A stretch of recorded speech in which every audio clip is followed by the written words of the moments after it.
Pardon the interruption, but I'm Michael Wilbon. Tony, Chrissy Teigen told Cosmo that she and her husband, John Legend, are members of the Mile High Club. I'm Tony Kornheiser. This is not news to me. I was in there with them. I was trying to use the toilet. They barged in. I didn't know what to do. I'm on a lot of flights, and I know that bathroom is never that large. That's right, particularly in the private jet that we were on. Yeah. I didn't want to interrupt. I sat in the corner and it went like that. And covered my eyes, although I did look a little. Welcome to PTI, boys and girls. In today's episode, the Spurs win late, the Pacers lose big, and the Knicks may have competition for Steve Kerr. But we begin today with Adam Silver's decision to ban Donald Sterling for life from all NBA activities, to fine him $2.5 million, the maximum allowed, and to urge the other owners to force Sterling to sell the Los Angeles Clippers. Wilbon, what do you think of what Silver did?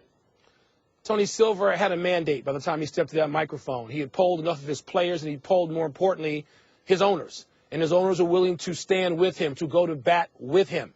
And his players had made clear, anything less than getting rid of Donald Sterling now, anything less than a definitive move was going to result probably in some unrest for this league. I mean unrest now, as in tonight. I don't just mean the protesters. Players were beyond agitated, Tony. There was talk of boycotting, and I mean during the playoffs. And while that talk may have just been growing, you don't need that if you're the NBA. You have to say, we understand what this league is, what this league needs, the makeup of it, and that includes, yes, racially. We are not going to tolerate it. Get out. And that's what he did. I think he did just about everything he could do. What he took away from Donald Sterling is apparently what you hear, the thing Donald Sterling likes most, because he's got money. He likes to go to the games. He likes to be at the games and sit there. So now he can't do that. The other thing that I did, that Silver did rather, that I thought was masterful, was he put the onus on the owners now. He said, I'm going to the owners to get rid of this guy with that three-quarter vote, and I thought that was a masterstroke because it said to the players, you can rely on me as a commissioner. No question, Tony, and the players are waiting. I mean, they were literally waiting, in some cases, entire teams, though not the Clippers today, interestingly enough, but waiting by the television to see where their new commissioner was going to go with this. Mike. I got a couple of questions that were not necessarily addressed, which is, what about the family members of Donald Sterling? Are they allowed to have ownership in this team? If his estranged wife, as she is described, gets 50% of the team through communal property, is she going to be banned, and would that be fair? And I have a question about who runs the Clippers, Mike. I mean, because if the franchise is devalued while this is going on, that's not good for the league. Does the league put someone in there? Are they at a competitive disadvantage, Mike, because there's nobody signing the checks? No, but if they're talking, first of all, they still got a GM, and I believe Doc Rivers has a title of vice president. So, no, they will not be dysfunctional in a basketball operations way. Can they authorize going after players without a nominal owner?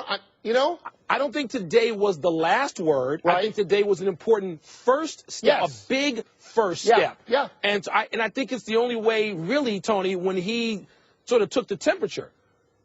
It's the way the new commissioner had to go, and he knew it.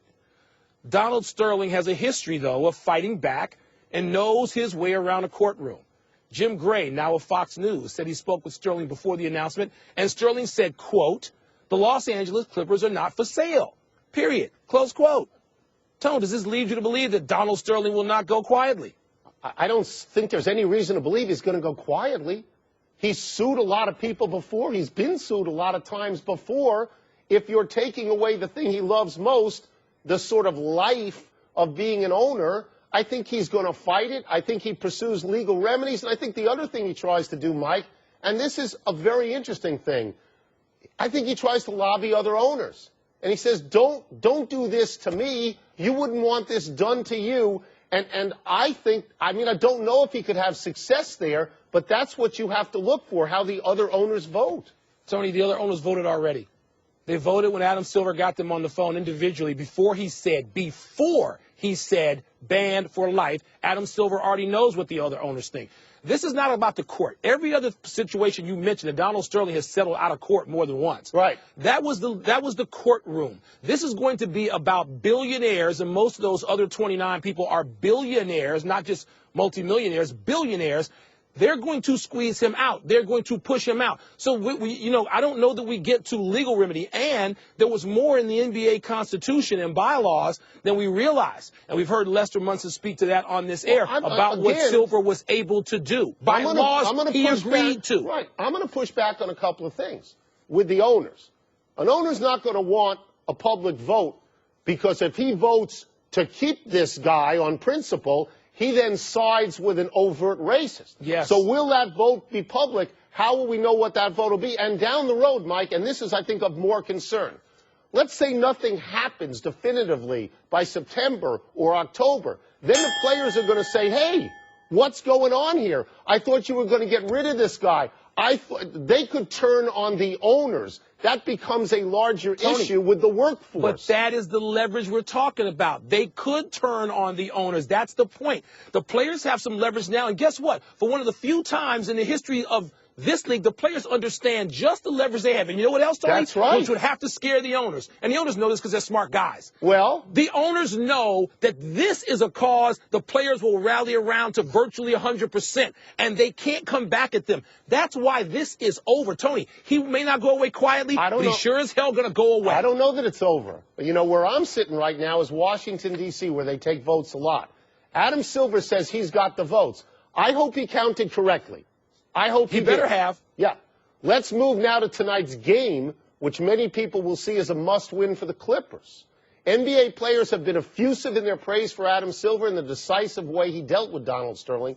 But, Wilbon, if you are a player on the Clippers, can you really wear that uniform proudly tonight?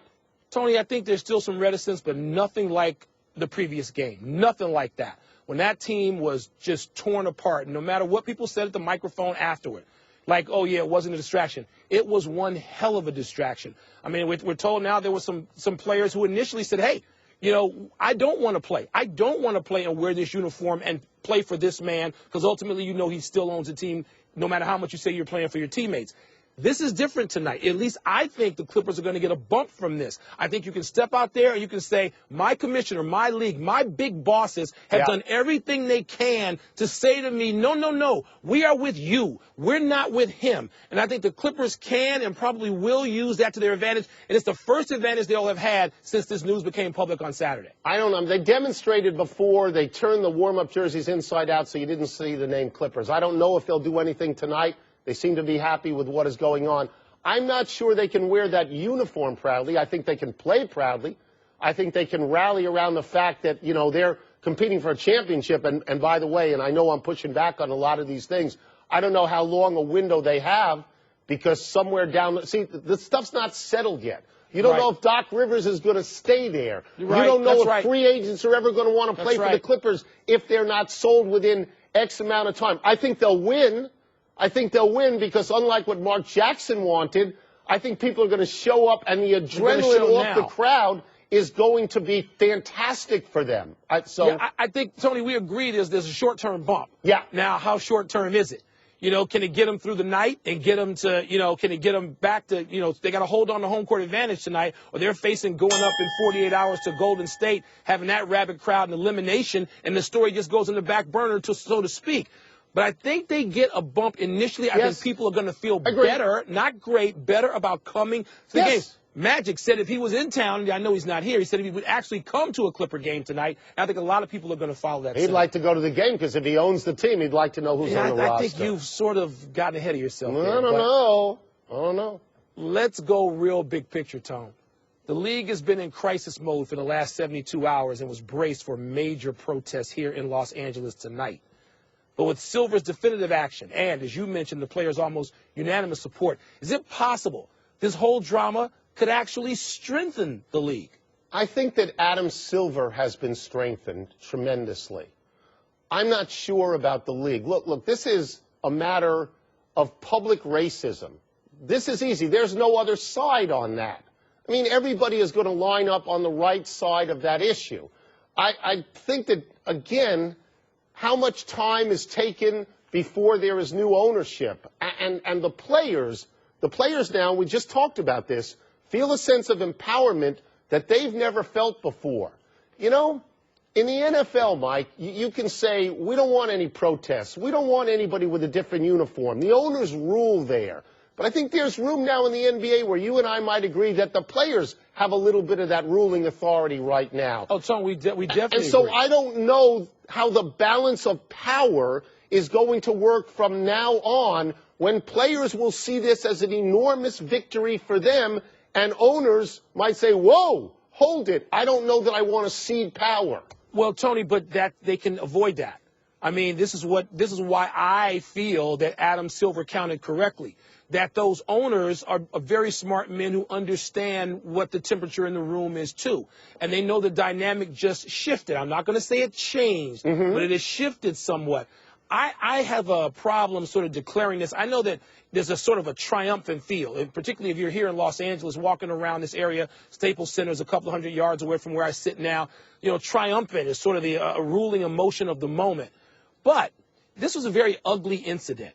And I don't think it just sort of goes away that easily. And there are people, if you are part of social media, and I am to a limited degree with Twitter, you know, there's some other voices out there that sort of want to give credence and say, wait a minute, you know, don't get rid of Donald Sterling so quickly. What about this? What about that? What about this guy? How's it going to play out? What if players say something like this going forward? Will you ban them for life? So there are a lot of things that are going to have to take into account. But for the moment, I think the league has to breathe a sigh of relief from where it was yesterday. Yes, the league for the moment, for right now, can breathe a sigh of relief.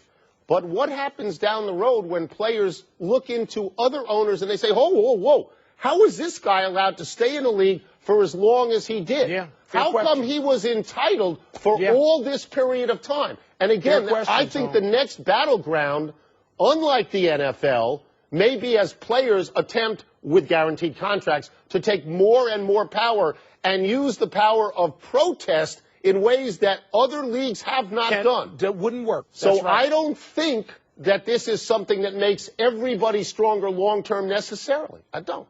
Let's take a break, but coming up, the Knicks may have some stiff competition for Steve Kerr's services. Plus, DeJuan Blair kicks a spur, and Roy Hibbert, I think that's rock bottom for Roy. No. I got the rock bottom situation. Tone, you know what? It's close. Can there be any more rocks at the bottom of that for him? Yeah, the DNP. Oh. Yeah. More headlines, starting with what could be a battle over the untested coaching services of Steve Kerr. Mark Stein reports that the Knicks are hoping to seal a deal for Kerr next week, but that the Warriors also have strong interest hiring the TNT analyst should they dump Mark Jackson. Mike, should Kerr be more interested in the Warriors' job than the Knicks? Tony, I actually think yes would be the answer to that. And let me go on record again as saying it's unthinkable to me that the Warriors, who could actually win a first-round playoff series, would get rid of Mark Jackson. I don't understand that at all. But nonetheless, Steve Kerr's a West Coast guy. His life has been lived out. I know he played in Chicago and San Antonio, but most of his life and his home he makes out here on the West Coast. And I don't see him being a New York guy. I don't see him wanting to deal with that particular lifestyle. And then you get to the point of, well, what's the better basketball team? The Warriors are in the playoffs, having won at least 50 games. They have been set up. He's got close ties to Rick Welts as the president of the Warriors. They were in Phoenix together when Steve was GM there. I don't see why he would favor New York over Oakland. I don't get it. I'm a Knicks fan my whole life. I don't even think this is a close call. Really? You walk into a 50-win team, if they offer you the job, great shooting team, you know, you take that job. And the Knicks have nothing at the moment. The Knicks have his mentor. They have his mentor. Yeah, they have a great coach who's now going to be the GM, and now they're going to pick up a great analyst, and they're going to make him the coach. I mean, the only thing that would bother me is if the Warriors fire Mark Jackson. And you read this stuff about assistant coaches taping other coaches. Yeah. And assistant coaches not talking to head coaches. You would say, is this a toxic environment? Yeah. And do I want to be in it? But in terms of basketball, take the Warriors, right? The Warriors, Tony, their fan base is every bit as supportive and as rabid and as knowledgeable as the Knicks fan base. Two incredible fan bases, but one of them... And they carry funny signs when they go to games. They do at West. They're in the vicinity of your home. Yeah. The Indiana Pacers are now just one loss from a first-round embarrassment. The Hawks beat the Pacers by 10 in Naptown last night after leading by 30. Roy Hibbert totaled 12 minutes, 0 points, 0 boards, 4 fouls. Tony, if you're running the Pacers, what's the plan right now just to stay alive in this series? Honestly, if I'm running the Pacers, I don't have another plan. I finished #1 in the East. I'm playing a terrible team, a sub-500 team, and I'm watching all of my players collapse, leading with Hibbert, who it's just, he bageled. He had 0 and 0 at 7-2. How can you not get any rebounds in 12 minutes? So I don't know what to do. If I'm the coach, I appeal to pride and I say, we've beaten this team once in Atlanta. Let's go beat them again. Well, but and Tony, one of the things I kept thinking was, okay, why don't you go back to that plan that they made work in Milwaukee, which is just sit all the big stars and play the reserves. Why not? But what else I guess they can do that. But Tony, the thing is, Atlanta is a little better than Milwaukee. They look like world killers right now. A little better than Milwaukee. Yeah, a little better. You're so desperate. But if you need, here's the thing. I think you're at the point where you can no longer embarrass your star players. They're done. You know what we're going to learn, Mike? They're depressed, Tony. As a basketball team, they're in depression. If Indiana loses this series, we're going to learn within a month or so that there were problems that we didn't know about. Not just getting fights with Stevenson, that there were other things out there. Because this collapse is close to unprecedented. It really is. It is. The Mavs came close to putting the Spurs in a real bind last night. Dallas was up 2-1 in the series. And 1 point in the fourth quarter when DeJuan Blair got thrown out for kicking Thiago Splitter in the head. Spurs hit 3 free throws. They never looked back. So, Wilbon, you blaming Blair for this loss? No, Tony, it was Blair's energy and his bounce that sort of had them in position. It gotten them in position. He played like 16 minutes at something like 12 and 11. And so, no, I know what you're saying. You could get to a game. I'm not one of those people who says, oh, you can't say a game was decided by one play. The hell you can't. You can say that. Sure you can. And they often are, particularly when late in that game was an incredible comeback. It was down 20. I'm hesitant to do it because his contribution was pretty huge to get them to the point where they could win. I hate to do what I'm going to do now because I really like Dirk Nowitzki. But this is another game where he was held under 20. Yeah. Another game when he shot under 40%. I mean, he's your star player. He's a Hall of Fame player. He's a former MVP. He's got to do a little bit more. Going forward, I guess their chance maybe rests on the fact that Tony Parker has some mild sprain. He's day-to-day, Tony, but you got to think Tony Parker is capable of limping out there and still having 20 and 8 assists. On the other hand, this is a series where one game was decided by a preposterous shot, and these guys have played each other 1,000 times. So maybe Dallas gets that shot like they got from Vince Carter. Tony, this speaks to what, the Sterling story has done. These playoff games are to die for every single night, particularly the ones in the Western Conference. I told you I thought San Antonio could just get one by their fingernail, and now I'm not going to say they're in control of the series, but they do have the advantage. We're taking a break. When we come back, Kevin Durant admits that a certain Memphis Grizzly is in his head. Uh-oh, I know who that is. Plus, the Nationals, your team, they lose your boy Bryce Harper until July. Yeah. And the Sharks think they got cheated. Yeah, that Bryce Harper thing. Bryce Harper. That's no good. Not for the Nats. No. Happy time, people. Happy 60th birthday, Jerry Seinfeld. It's hard to believe that Seinfeld's #1 TV show has been off the air for 16 years now. In the interim, Seinfeld has contented himself with concerts and smaller efforts like comedians in cars getting coffee. He seems to be perfectly okay with not being the omnipresent megastar he once was. Tony, he could have been a megastar if he'd just done stand-up, which we see him pictured doing there. I never saw the show Seinfeld, but I've seen Jerry Seinfeld doing his stand-up routine. That alone is simply brilliant. And not dirty, by the way, really smart. Happy anniversary, Bryce Harper. On or around this day 2 years ago, you made your Major League debut at 19 years old. Harper would still be the youngest everyday player in the majors, if not for the fact that sliding into third, he injured his thumb, and he'll be out until July, or maybe late June if he hustles. And yes, that's a shot at his uber-critical manager, Matt Williams. Tony, I know this is the team you slurp, but you know what? There's too much ado about this kid. He ain't that good yet. Happy trails to the Bobcats ever winning a playoff game. Not because we don't think Charlotte will ever make the playoffs again, but because Charlotte will change its name next year back to the Hornets. The Bobcats then are officially 0-8 all-time in the playoffs and are now 0-19 against the Heat in the Big Three era, regular season and playoffs, after being swept out of the playoffs last night. Tony, I know it was swept, but I think they're going in the right direction. Michael Jordan has them now. Steve Clifford, is their head coach, has done a great job. If Al Jefferson had been healthy, I thought they could have stolen one game, game 3. But Miami's a lot better. I'm not sure. I mean, you watch that series, and there's a point at which Miami just pulls away. In each of those. They're a better team. Time to find out we messed up, Reali. About the Clippers. I know you guys were wondering who would be physically running the team going forward. Well, Bill Ryder, Fox Sports, just tweeted that the Clippers organization choosing to focus on tonight's game first, and then they'll figure out who's actually running the team after the game. Great.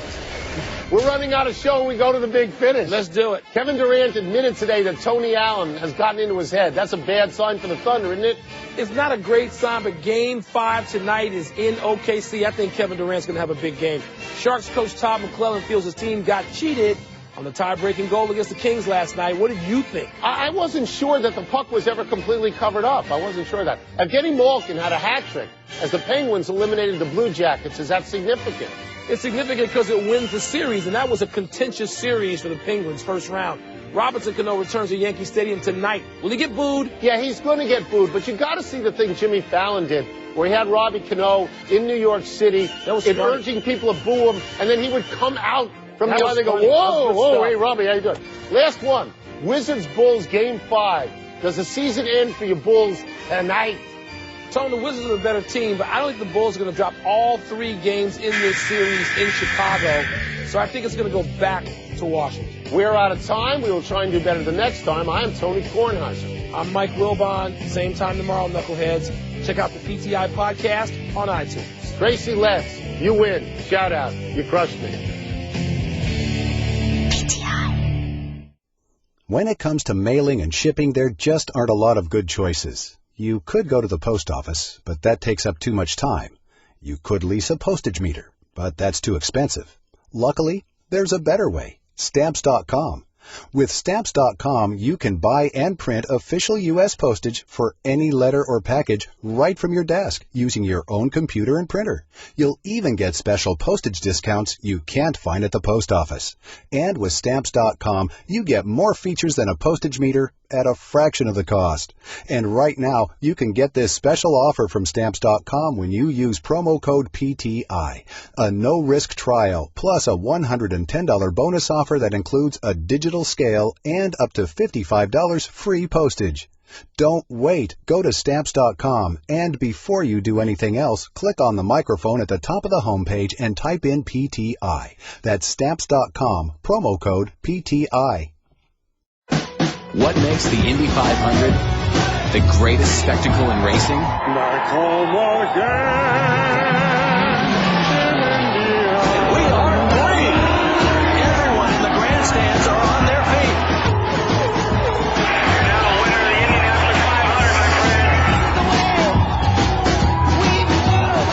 of the Indianapolis 500, my friend. The Indianapolis 500, Sunday at 11 a.m. Eastern, 8 a.m. Pacific on ABC.